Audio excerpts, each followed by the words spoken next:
Alright, so getting ready to film another episode of Potsie Outdoors here. This is how we found where we're going today, okay? This is a map, trout streams of Georgia. Okay, we stayed last night in Dahlonega, right there. Okay, Greg, where are we going today? Show us where we're going today. Today we're right down here on the lower part of Amicalola Creek. Okay, so we're doing that lower section. So a lot of you guys wonder, how do we find where we're going? Okay, this is obviously a map of the trout streams of Georgia. You can pick this up just about anywhere. And last night we sat in the hotel room, we looked to see what they stocked recently, and that's where we're going. So none of us have ever been here before. Greg is an Atlanta, technically an Atlanta native, and he's never been here either. So we're gonna see if we can come out here, catch some fish, and have some fun. Now, we're told that they only have rainbow trout in this system right here. So we're gonna chase rainbow trout. These guys are gonna see what they can do. We'll be back.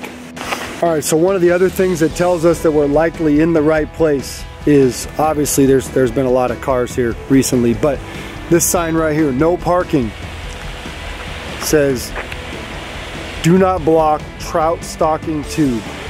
I'm guessing that's what this is. They probably have a key to open that up, but as you can see, there's easy access here, right down to the creek. And from what it looks like on the map, there's many stocking points and public access areas are along this creek. So we're gonna come down here for the first time, make a couple casts. Mike, you wanna do the honors? Sure. I see peach garlic firebait.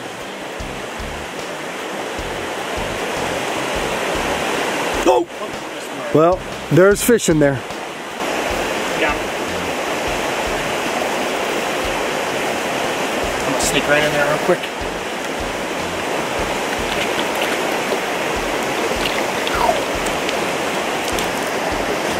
Chills out. Got another one. He just cut it off too short. I thought you were reeling it in. I was. He actually hit it on top of the water. Wow. Oh, there he is.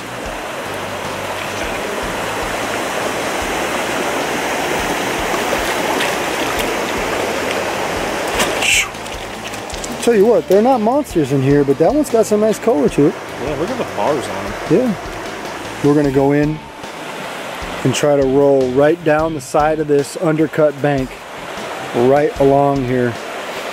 You got to be careful. There's snags everywhere. Did you get them? Yeah. You got them. Yeah. Look at that.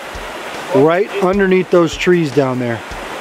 Can he get them out? I like that. That's gonna be the. He's gone. Out in the open. Just like that.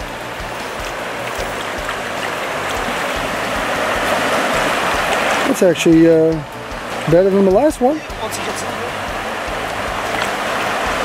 not the great one, but...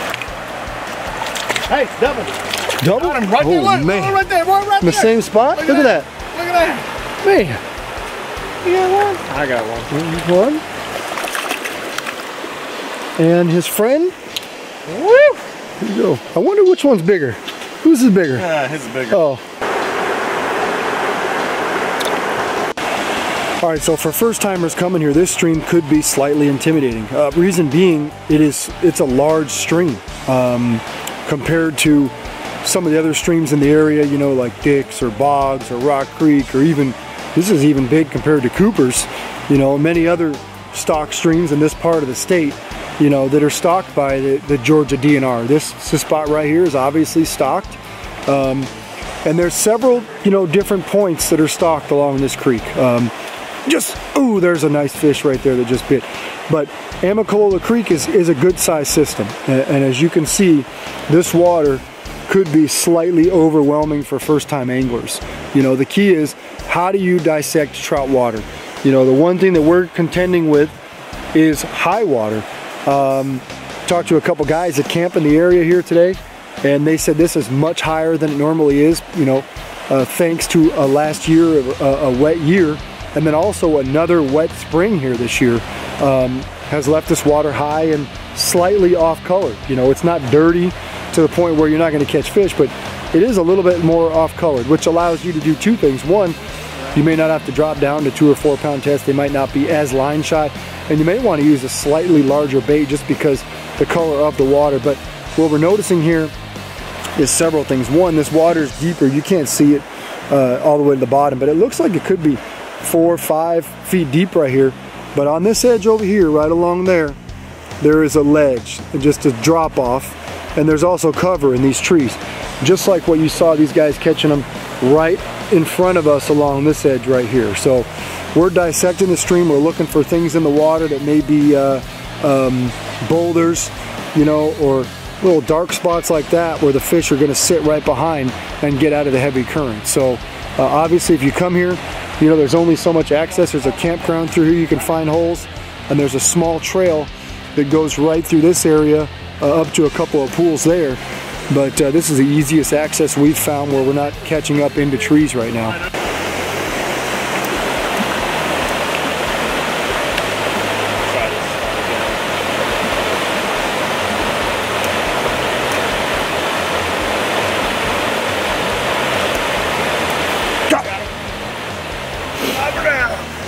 Look at that.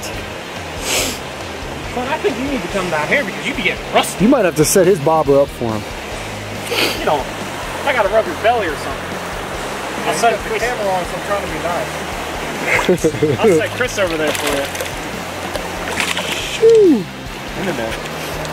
They're growing. Not by much, but they're growing. Oh, he's trying to get to the bank. Uh-oh. Keeping out of those trees. A nice undercut bank over there. Oh, he's gonna paint him. Watch. No, you're good. He's right on the bank. You're good.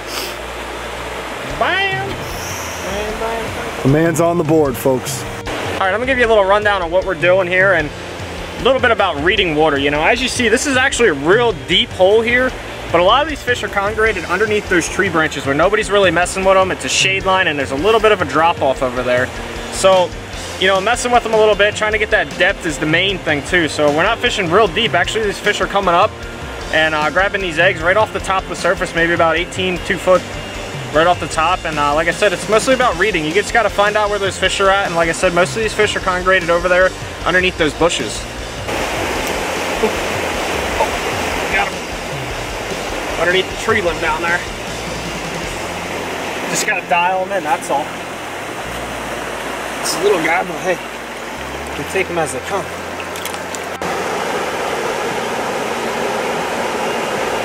Alright, as you've seen, we used 2 baits today, and we used a little bit of silver label and a little bit of garlic salmon egg. I started off with a float, and we caught a bunch of fish on the float, but the float bite died, so we went straight to the bottom using fire bait. So not too hard of a setup, just 3 little BB shots about 18 inches away from my size 12 hook, 4-pound test, a little bit of garlic salmon egg fire bait, not too much, just a little bit to cover your hook, and I've been rolling it up like a worm. And what that does is it gives it a little more action in this faster current, and a lot of these fish are laying right on top of those rapids down there right now, so what I'm doing is pitching to the far side and letting it swing, and I just jerk my rod just a little bit, and they've just been coming up and destroying it. And just so you guys don't think that we just opened up a jar just to show it on film and didn't use it, we opened up the other jar because yeah, we got news for you. That one's empty, completely empty. Do you think you can get one on cue this time? I don't know. They've been hitting every cast. I just can't set the hook on. Let's see. Hey man, they're underneath that tree. That's the sweet spot down there. That's a tough drip. Underneath the tree.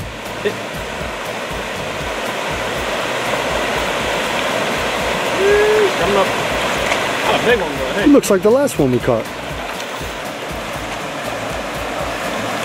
He's not that big.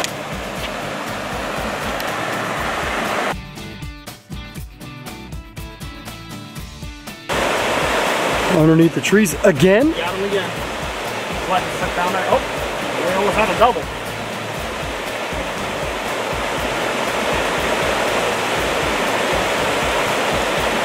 He's pretty high up actually. So I was just letting it sit down there in the current and he came up and picked it up. Dude, I just went to half the depth to get that bite. There he is. Not a big one, but got it. That's a good one. Oh, got him. Here we go. Might as well put him in the net with your friend there.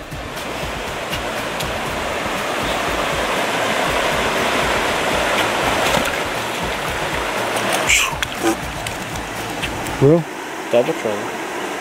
This morning's episode of Potsie Outdoors comes to you from Amicalola River. We're at the Lindsay Ford access, and hey, when you put that in on Google Maps, make sure you type it in the right way, because if you spell Lindsay the wrong way, you're not going to find it. And it took us a long time to really find that right access point. Now, the state of Georgia does a great job stocking several different access points here. All of them can be found online just like we did, and they all have some great access. There's campgrounds in many of them, day use areas.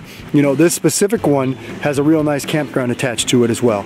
Now, we came here not for the camping, not for the beautiful scenery, but for the trout fishing. And clearly, the state of Georgia does what they said they were going to do. You know, the Georgia DNR obviously stocks this place with trout. It is high, it is muddy today. However, we were fortunate to catch plenty of rainbows using two baits today. We used good old garlic salmon egg fire bait, and we used the silver label salmon eggs, and both those allowed us to catch plenty of rainbow trout, in an hour or so. After digging in and doing a little bit more research, it turns out that they stock this creek twice a month from March all the way through July, or they have a little bit of reference. When the water gets warmer than 70 degrees, they stop stocking it. That could be in July, it could be in August, it could be in June. Really depends on the amount of rain that comes every year and how cool the system is. Now, fortunately, even when they stop stocking, there still are rainbows to be caught. They will spread themselves out throughout the system. It sounds like they dump a lot at access points. And then, you know, in high water like this, they're gonna either swim upstream, stay where they are, or swim downstream and kind of spread themselves out. So anytime you see this creek on the stocking list, it's a good time to come up here, wet a line, and catch some Georgia stocked trout.